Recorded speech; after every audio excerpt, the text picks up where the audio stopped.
Hello, good evening, and welcome to UPfront. Today, government tells us it saved 800 million Ghana cedis. And if you want to put that in perspective, it is 10 or more than that, 80 of the mother and baby units together with the First Lady we put up at the Confirmation Teaching Hospital. 80 of those, and that's like giving, 1/3 of all of the districts one of those ultra-modern facilities. This is what government saved in procurement problems alone within the year 2017. We will tell you more about how this is being done and who is behind this particular very huge success. The president touts it, the minister for procurement touts it, but the real people on the ground are my guests in the studio today.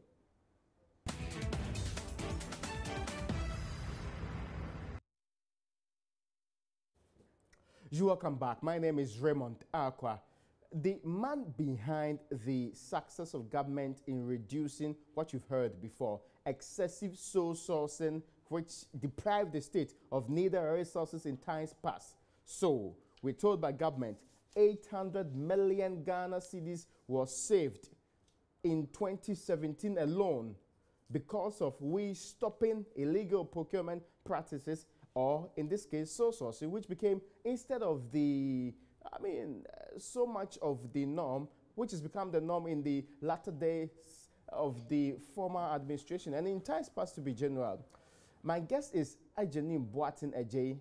He is the CEO of the Public Procurement Authority. He is the man behind this particular success. We would interrogate the figures right here on JoyNews. You're welcome, sir. Thank you very much.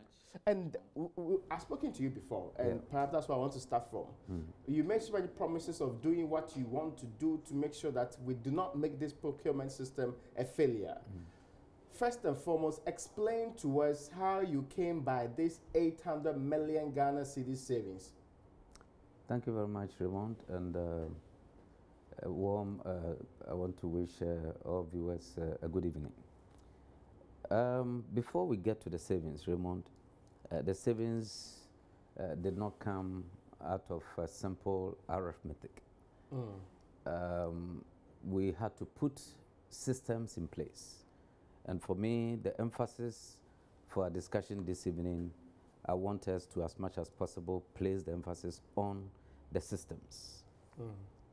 Hitherto, the public procurement, since it was established in 2004, after the act was passed in December 2003, embarked on a criteria to use in the approval process for all sole source and restrictive tendering applications.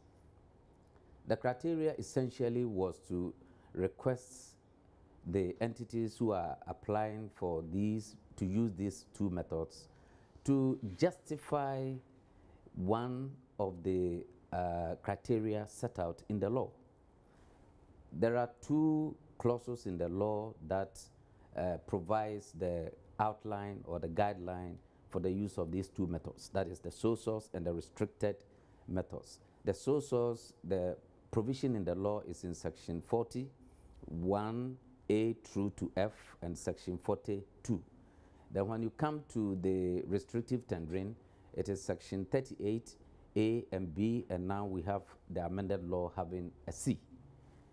Now, essentially, when anybody applies to the authority, that is procurement authority, to be granted permission to use any of these two methods, it is up to the entity to justify one of those reasons, be it exclusivity, agency, emergency, additional supplies, experimental purposes, or security reasons. You got to justify one of those to be able to say, because of that, the approval should be granted.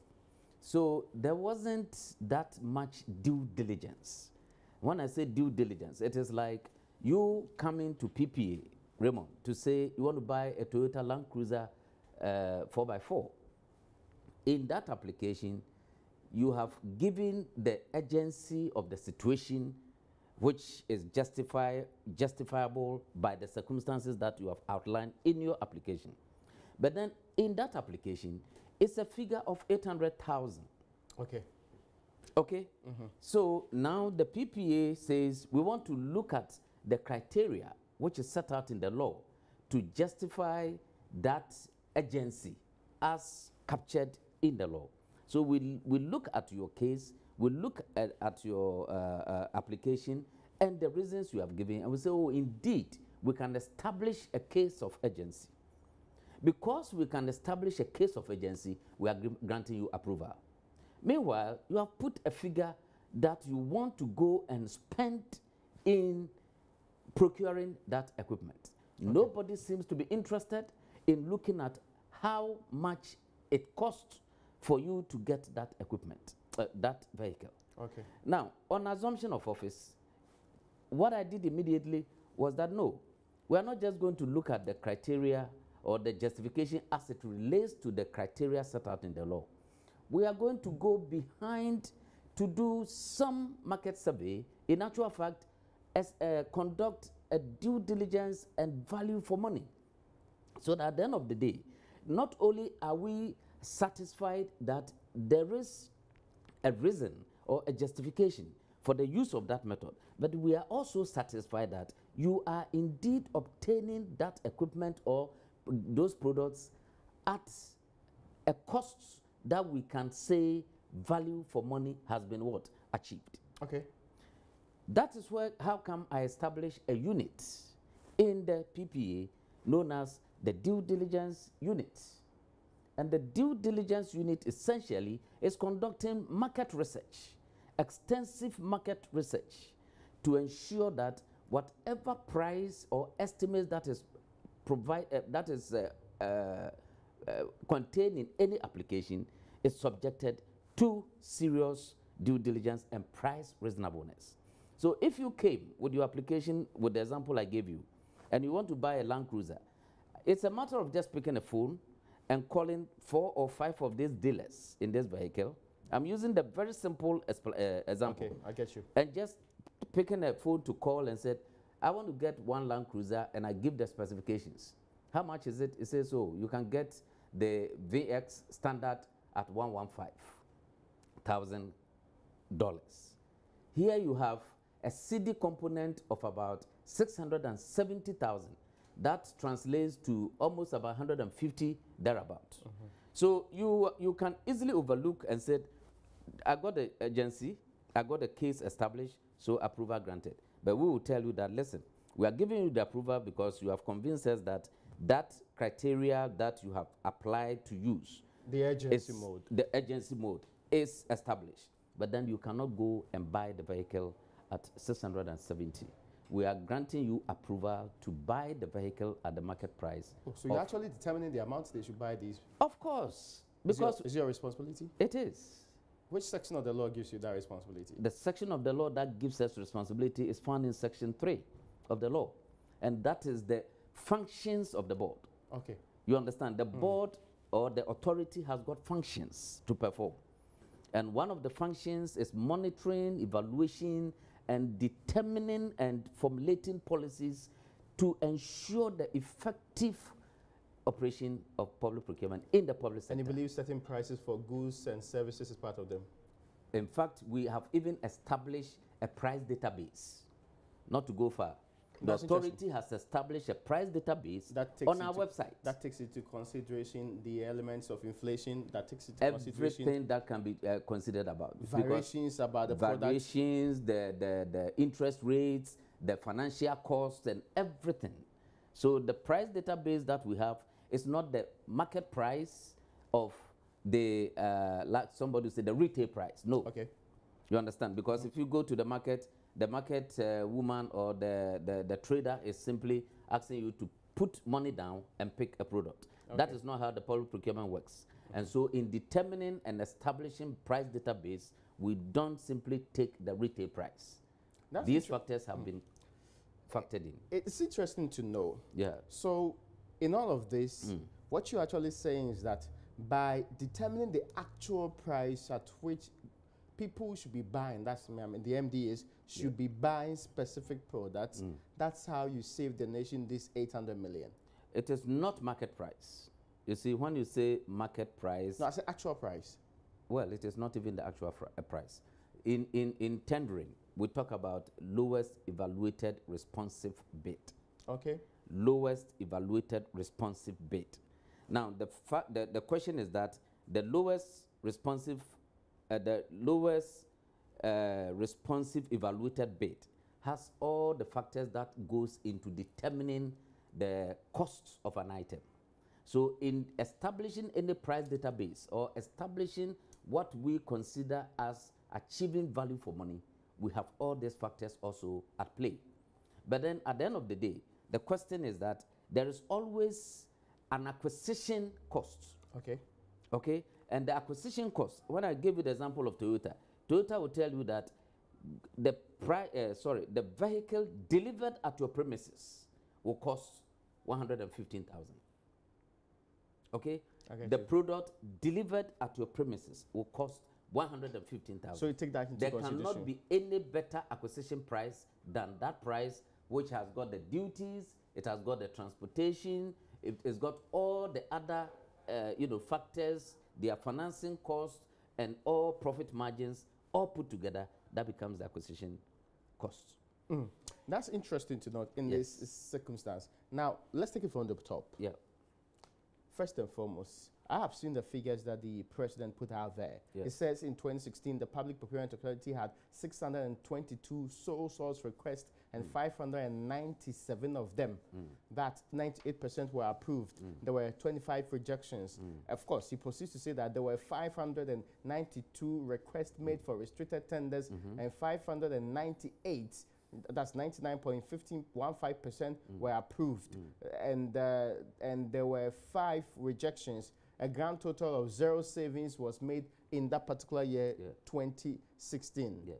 Now, what I want to perhaps put in the better appreciation of is, in a total, how many procurement requests were made in 2016? When you say in total, yes, I think the breakdown is very necessary. Yes, I'll come to the breakdown, but I want to know the bigger picture so that I can actually get to know what the breakdown is. The bigger picture is the 622 and the 592. This is competitive and also This restricted is purely and sole source applications and restrictive tendering applications. How about competitive one? Competitive tendering applications do not come through PPE. Okay, so these are the only 2 you receive. So these are the only 2 that we grant approval. Okay, what I want clarification on is whether or not you know what percentage, when you put these 2 together, is of the larger procurement, process in the country. So largely, if you compare the 2, restricted and also sole source, put them together, what percentage is it of all the procurements that happen in the country? Because we do not have the figures for the competitive and then the major method of procurement, which is common to all the entities, is the request for quotation. Okay. That is where they don't do publication. They don't also go to PPA for approval. So that is the easiest common one that happens in all entities, including the districts and district offices of various subvented agencies. So the numbers, when you put the when you put the request for quotations, competitive, local and international, and consultancy requests for proposals together, we're talking of some huge figures. Yes. As I sit here, I do not have those figures. So you cannot tell us what percentage of the entire... No, we can only give that percentage when we have the figures for these other types of procurement. But that is not it's not far-fetched. It's not far-fetched in the sense that at the end of every year, we conduct an annual procurement assessment, in which case we capture all kinds of procurement, including the types that I've mentioned. Brilliant. We do not have those figures yet because we haven't conducted for 2016. But we are in 2018. We are in 2018. We haven't conducted that exercise yet for lack of funds. Oh. Okay. So we are saving 800 million. You don't have money to do. Of course, we have our challenges. Okay, so we'll talk about those challenges because actually it's important to me. Sure. So you have been built to save money, but you have challenges in accessing money to do. Seriously. Because what I wanted to know from you is what percentage of the entire, is specifically the sole sourcing and the restricted tendering in this case. What you've told us is what percentage of the sole source you agree or disagree, or actually disallow in this particular case, and the same for the restricted tendering. I wanted to know if the two put together is 10, 50, 80, or 90% of our sole source, of our procurement in the country, so that I'll be convinced in my mind that even though it is a huge number that's coming to you, you are rejecting a very big number in this particular case. So 800 might be wonderful savings, but the propensity for you could have saved the nation 5 or 4 billion is there. Beautiful. You see, I like that dimension. This is just a teaser. A teaser in the sense that for the types of methods that comes to PPA, for PPA to grant approval, this is the kind of statistics that we have and the kind of savings that we've been able to make. It therefore tells us that with the empowerment that we are seeking now, that we need to be properly resourced to be empowered, I've also established another department known as the Procurement Audit Unit. Now, the purpose of this Procurement Audit Unit is to go after these other procurements that we are talking about. So you have a due diligence unit and a procurement audit unit. And the purpose for establishing that unit is to go after the other types of procurement that doesn't come to PPA. And that we will not wait until the end of the year for us to go and conduct an annual procurement assessment. And if you come with all these flaws and all these misprocurement and possible procurement fraud cases, they will have occurred already. Okay. But I want to establish a unit which will be after these entities on regular basis. Every week you see procurement audit men in your organization, in your entity, asking for your procurement for the week, your procurement for the month, and then bringing reports for us to stop possible infractions. All of these MTAs are procurement committees, or, to be fair, officers. Sure. Yes. They are not related to your office? They don't work with your office in any way? No, the procurement entities work as structures that has been provided under the procurement law. Okay. And the purpose is not too different from what we seek to do. The only difference is that you then have the checks and balances so that when these entities, entity committees, and the various review committees are working, they know that the regulator himself has got a team of monitors who will come and see whether they are indeed applying the law as has been prescribed under the law. Explain this to the layperson who has no appreciation of procurement processes and duties. When you say you've saved 800 million, the presumption here is that 800 million could have gone into people's pocket and you took it back for the state. Is that what it means? Precisely so. Precisely in I just want to know how that is displayed in this, because all that I hear you say is that we didn't pay. We had intentions of paying. And we actually stopped the payment because of that. We didn't even get to the point of payment. If you come to me and ask for approval to go and do a certain procurement, and you see, one thing I want to tell the public is that I sit as the Chief Executive for Public Procurement Authority. I am a professional procurement specialist myself. I have also been in the frontline procurement as a procurement manager also before. So I am not speaking from an academic perspective. I am not operating from just a practicing perspective. I am practicing and doing the job I am doing because I am personally and as an individual a procurement expert. Now, I'll tell you why I am telling the story that everybody needs to understand and know today, that if you came to me with a request to go and do restrictive tendering, Raymond, and you have indicated a certain figure as your estimate. Okay. What happens with that estimate is that, and I want all viewers and all the entities to take note of this. What I know sitting at where I'm sitting is that these are figures that has been obtained from one or two of the lists that has been presented to me. That's true. And therefore, when you grant them the approval, you see the final order or the final contract reflecting that figure that you approved.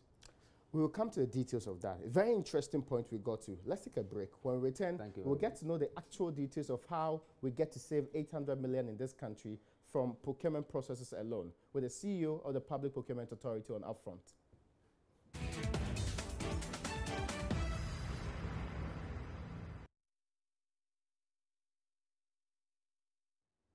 You're welcome back to our fascinating conversation on Upfront today about how the nation saved 800 million Ghana cedis through procurement alone. And the CEO of the Public Procurement Authority is my guest here in the studios. And we just had some revelation that probably, if I recap, you understand.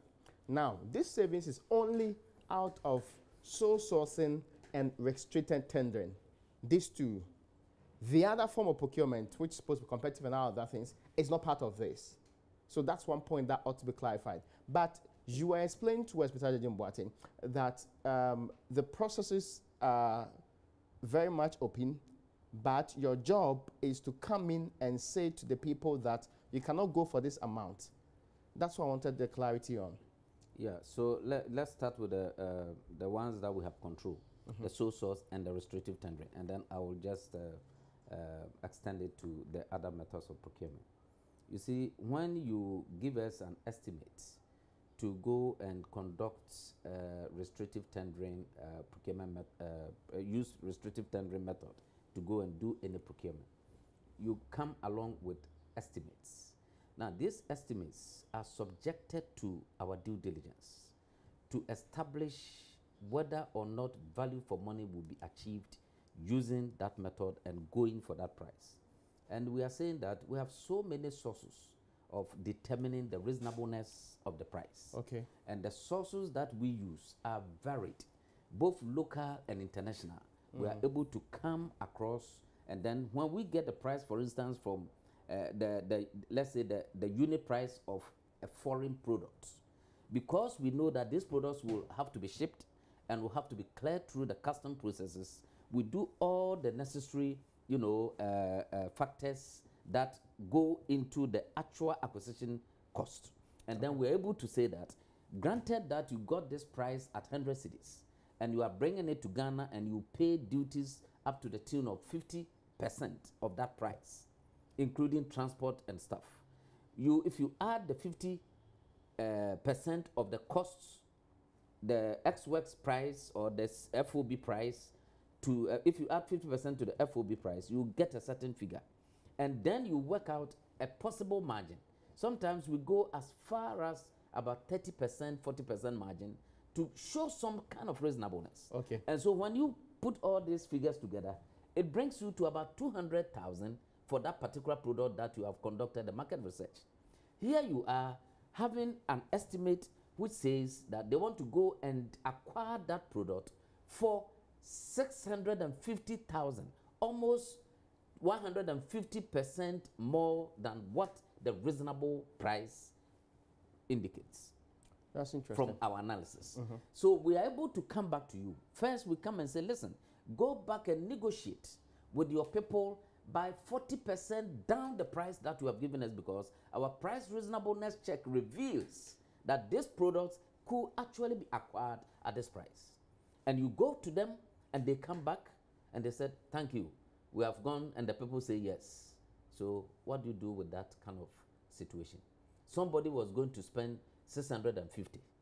You brought the person to acknowledge that it is actually 250 that you need to spend and not 650. What would you call the 300,000 in between these two figures? That would be some savings.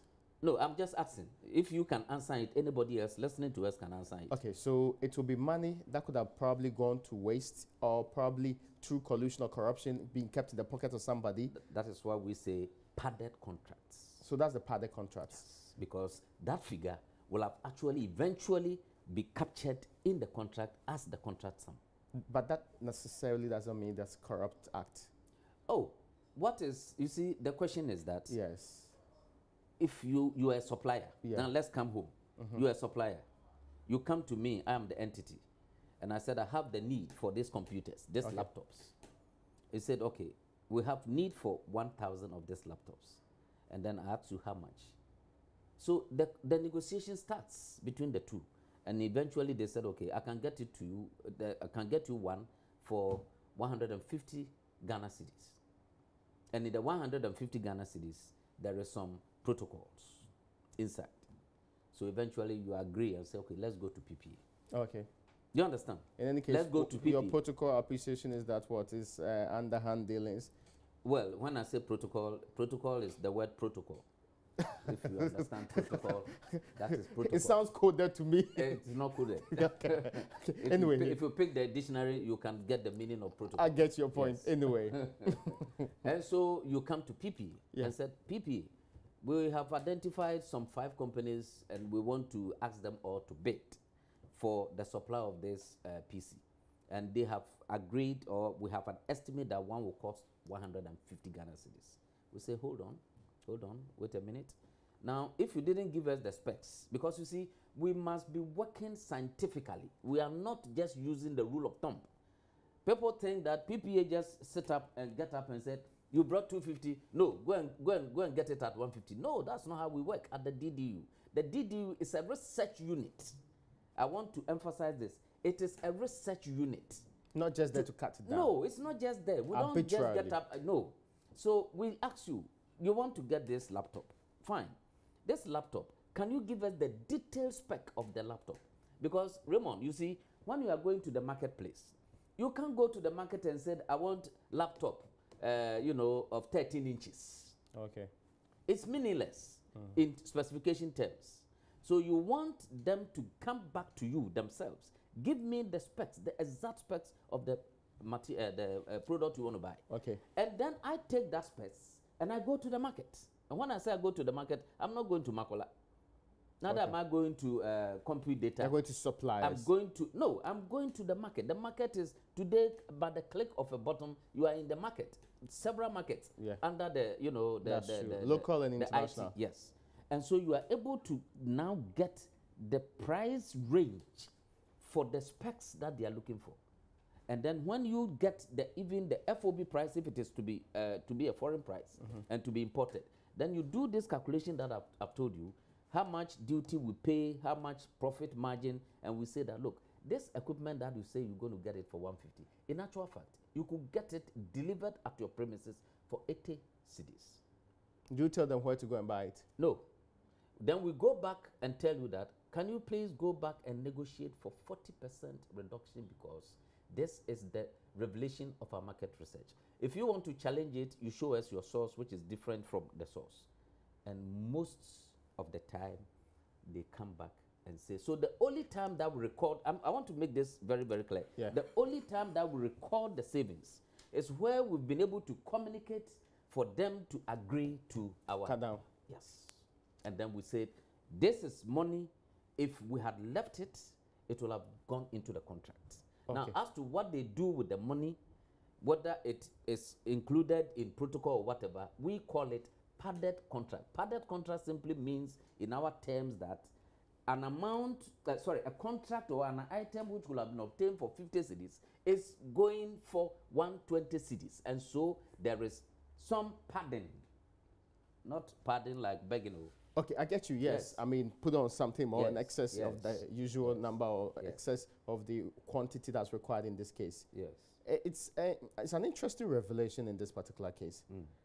So you did not go ahead to determine whether this was done with intent to defraud or with intent to corrupt the system.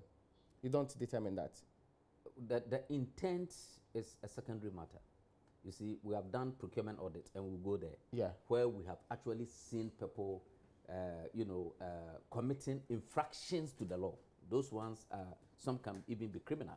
Okay. Okay, so I'll deal with that when we get to that I'll get to that particular point. But I'm asking then with this case, if I follow due process, and yet the contract seems padded to you, can you establish, after telling me to go back and cut down by 40%, that I deliberately did it with the intent to defraud the state to some extent? You see, the beauty about what we are doing is that we are doing all these things at the pre-contract stage. That is why we are interested in doing the job that we are doing currently. Because if you had left it and it had gone and you want to go and investigate that, what you bought and paid for, You should have bought it this and paid for this. They have bought and paid for it. So you are going to begin to think about how Martin can help retrieve those monies. We don't want to get to that stage. We want to save the money. That is why we are emphasizing on savings. The government as a state has got the purse. When the president talks about public purse, the purse is the totality of government revenue. Certainly. And so if government revenue of 20 billion is budgeted for expenditure in procurement of works, services, and goods, and out of the 20 billion, you are able to retain 5 or 3 billion, not to move out of the government coffers. That government has got that money in its hands. Okay. To use it for other things. For other projects. That is our preoccupation. And can build a mother and baby unit in our other part of the preoccupation. And that is how come we've come with this 800 million. And I tell you, this year is going to be higher than that. Extremely higher. Okay, that's interesting. But let me come to this. Are you saying that the rejected ones are the ones that actually gave you the savings, or even the ones you allowed, the savings went through the process? There are two angles in looking at this. Those that brought applications that were frivolous. You see, frivolous application. You know, we cited a particular case where they were going to spend some $30-something million in doing a project, which with all intents and purposes, that project could cost not more than 2.5 to 3 million. Which project is this? No, it's not. We are not here to give details of the job we do. We are here to speak to the public about the generality. My difficulty is that there's no way this can be verified by me sitting here without knowing the details. Yeah, because I didn't come to say that. I didn't use that example. The reality is that this could have even not existed in the first place, which is also possible. It couldn't have existed. Yes, there's a possibility that this 36 million you are talking about could be made up and not necessarily have basis at all, unless you give us evidence to subject it to the proof required. Yeah, so the point I'm making is that if somebody make a request, which is a frivolous request. No, I'm still on the 36 and 2.5 million thing, no. I didn't say 30, I said over 30. So don't call Okay, figures. no problem. Yeah, so which entity made this request? Oh, I'm not sitting here to have a list of entities who came. I'm coming. Are you saying that you are not aware of this particular institution? Raymond, yes. What I'm saying is that we are here on this interview to give general perspectives, and when it comes to figures which we have given out there to the public, we will defend those figures. Yes. But when we are speaking and we give examples just to make the case to be established as to what could happen if certain things are not done, then we don't go back into those areas. Okay, so what you're saying is that you will list for us those who rejected. No, the rejected applications are all there, and they will all be captured in our annual report. Oh, we can't wait for annual report now. Oh, no, but we don't give bits and pieces of reports, to the media this way. The media wants a document. Do you have the list of the rejected applications? We have the list of every transaction that took place. Assume I'm waiting for you to publish this particular list. Would we see this over 30 million contracts that was ridiculous? It will be in the report. We can track the company that did that. It will be right there. We can track the state institution that did that. It will be right there. So what prevents you from telling us ahead of time? Because I haven't put a report across. To who? Otherwise, no, because we have to put a report across to the parliament. That is our mandate. So until it gets to parliament, you cannot tell us. Of course. I'm not here to come and put figures. I've done about 7 procurement audits. Yes. I have gotten approval from my board to proceed. And by proceeding, it means I'm going to prosecution. And I will not sit here, for instance, and tell who and who are going to be prosecuted. I spoke to you in August last year. I'm quoting exactly what you told me in August last year. Yes, tell me exactly. You told me specifically that you said in a couple of months, you publish those who have actually defaulted over the period. Yes. And you said the expression is not even corruption. Yes. It's about procurement breaches. Infractions. That was the exact word you used. Yes. Brilliant. Yes. And you also proceeded to say that, indeed, what is also being done is that those who have been known to do this a very long time and consistently would actually be dealt with too. It's been 7 good months. You've not published that list yet. I am a regular visitor to your website. Beautiful. You've not published that list yet. Yes. you still are giving fresh figures about savings with no evidence backing it. We have evidence. The reports are there. Where's the report? Yeah, because what do you think the president picked his figures from? You told him data. You just gave him data. Yeah, he got Data that I cannot independently verify. No, he got a report. So you have a report to the president? No, he but got not a report to the people of this republic. Savings. A report on the savings. Okay, I get you. But then our comprehensive report, which is a mandatory requirement to Parliament, yes, will be made ready before the end of the first quarter. You told me 2 months last year in August. You know what I told you? Yes. What I told you was that I was compiling the reports on the audits that we have conducted. And I'm now telling you today. No, there's a difference. So that one says soon it will come out. Great. The one that I said a couple of months is the one that we are talking about here. No, the couple of months, did I talk the about one, savings? Yes. Yes. Did you said that you made huge savings. Yes. I actually asked for figures you didn't give me. Good. So that is why I'm following up on what has happened 7 months ago. Yes. And the savings have come out. Yes. Because it was a report that was required for a purpose. So it wasn't a comprehensive report. But I'm talking about one comprehensive report which will capture all this information. When is Parliament getting this? Do you know how Auditor General's report gets to the media for the media to begin to interrogate it? Yeah, we can get a copy with that. Auditor General does not issue monthly reports and give it to media and said, I want to do an audit here. Auditor General, according to law, is supposed to actually issue his report to Parliament before June of every year. Indeed, that is what his law tells you. Before June of every year, of the previous year. Yes, of the 2018, so 2017. We'll have to be there, yes. Beautiful. So he has released the 2016 report in June last year. Yes. And he is bound to release 2017 report in June this year. Very much so. We are also under the same regulation, the same act that establishes that we should release our report to Parliament by the same time in the course of the year. June. You know, I will check the month whether it is the end of first quarter or end of second quarter. I'll just check and get you that. Okay, but that's the clarification that I wanted to, because I wanted to be able to sit back independently and verify this thing so that I can move on. What is the press doing to the Auditor General's report? They are giving all the interrogations to it because they are holding a report.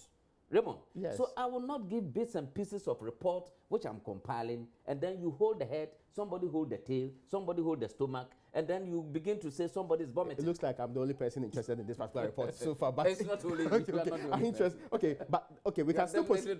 We can still proceed with this conversation. I know there are a lot of people who are interested. Yes, we can still proceed with this conversation. Yes. The question I'm asking from now is that, I mean, savings have been made. Yes. The question I asked, which were explaining to me, is there are two types. Yes. The ones you rejected. Yes. The ones we rejected, and it's not just because if you reject on the basis that it does not have any justification as it relates to the criteria provided in for the sole law, sourcing or restricted tender. Those ones you reject and you do not capture any figure at so all. they'll go and do the procurement through competitive bidding. Well, we just ask them that go and either open up and do competitive bidding. And you are convinced that when they do it that way, the right procurement process will be used. Yeah, that's what that's the default method of this law, unfortunately. So if you ask somebody to go and open up, the understanding is that there will be so much competition that you will not be able, as it were, you will not be able to do any shortcuts or do any underhand dealings. You are very, I mean, I'm not convinced that there is any proper understanding behind this particular procedure. That the person wanted to use restricted tendering. The person wanted to put for a very ridiculous restricted tendering process. Then just ask the person to go back, and you are convinced so well and so much that they will open up to the rest of the world and make them go through the right process. We will not say convinced so much as you are trying to put it. But we are saying that as much as practicable, most of the procurements that the entities will have to undertake must be through competitive bidding. Okay, so again, and the reason is simple. The reason is that when you have so many people coming to bid for an item, it will be of course, with an established criteria, a pre-disclosed criteria. It will be difficult for you to manipulate that system. So when you ask them to go back and use competitive tendering, do you add it to your 800 million of saved money? No. You don't add it? No. So it is only the ones you have allowed and cut back? The ones we have allowed and told them you can't do that procurement at that price. This is where we are This today. is where we are. Okay. And then for those which we have rejected because it is frivolous, and that if we have not stopped it, you know, and those ones, they don't even go to do competitive tendering. It's to withdraw the entire procurement process. That's interesting, and that's very exciting to hear. Yes. Why are you not controlling the entire procurement process, be it competitive, be it whatever, and you only have some oversight rule over the other one, the competitive one?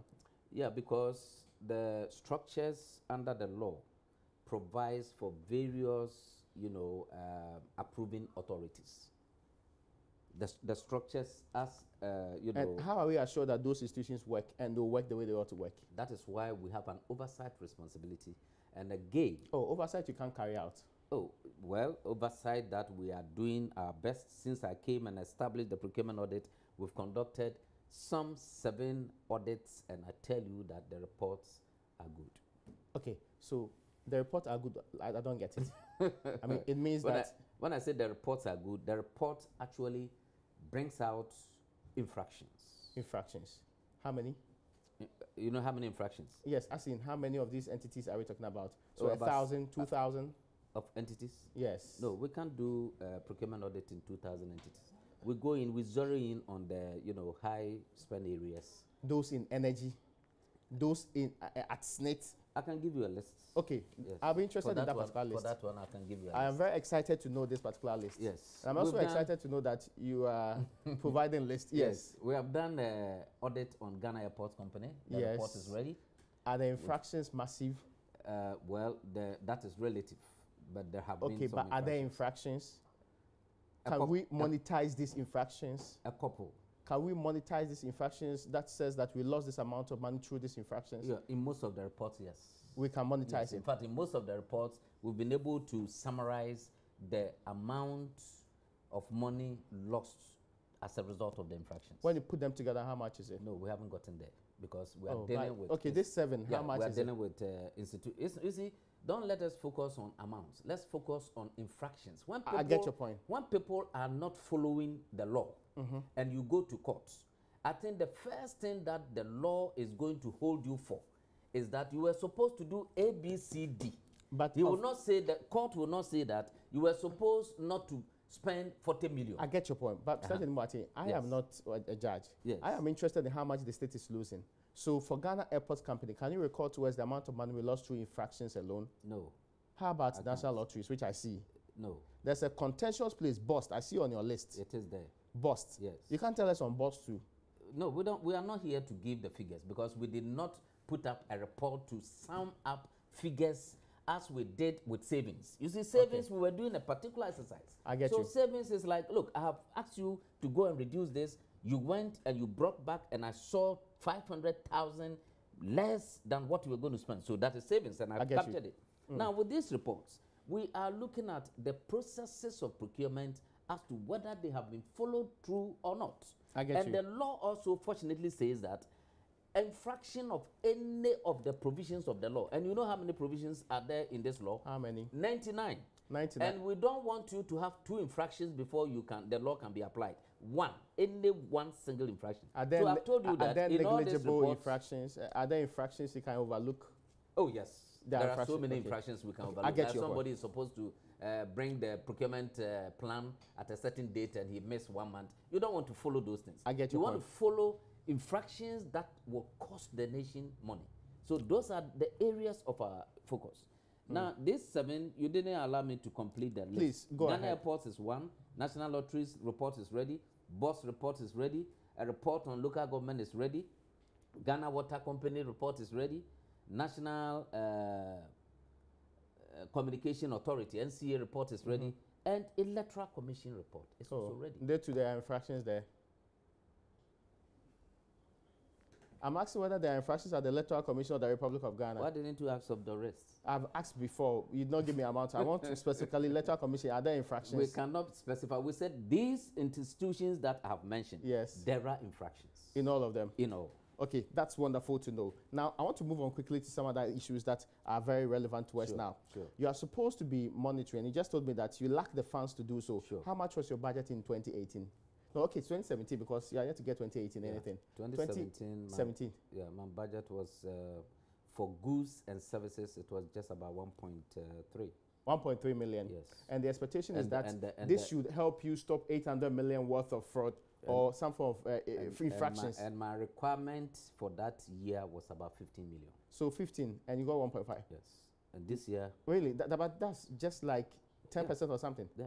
And even if you are lucky, you get everything. But you see, those are the things that we are actually having serious chat with the Minister of Finance.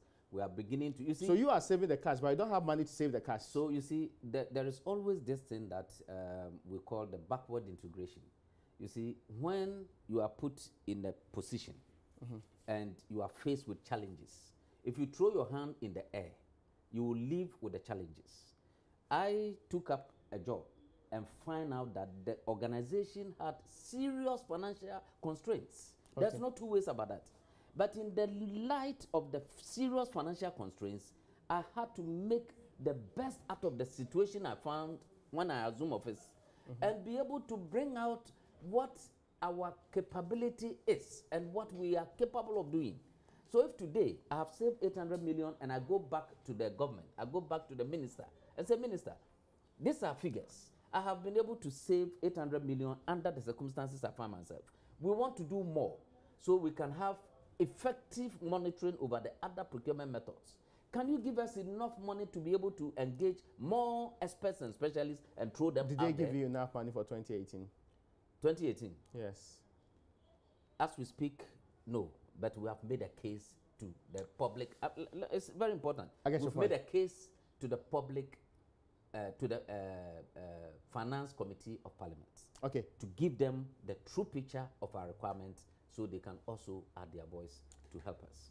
My time is up. And Mr. Ajanim Boatiaje, forgive me, I cannot continue this conversation any further. I had other issues I wanted to explore, so we'll do it sometime later on. But thanks you to you all out there for joining us on today's edition of UPfront. My guest is the PPA Chief Executive Officer, who is saving the nation some cash.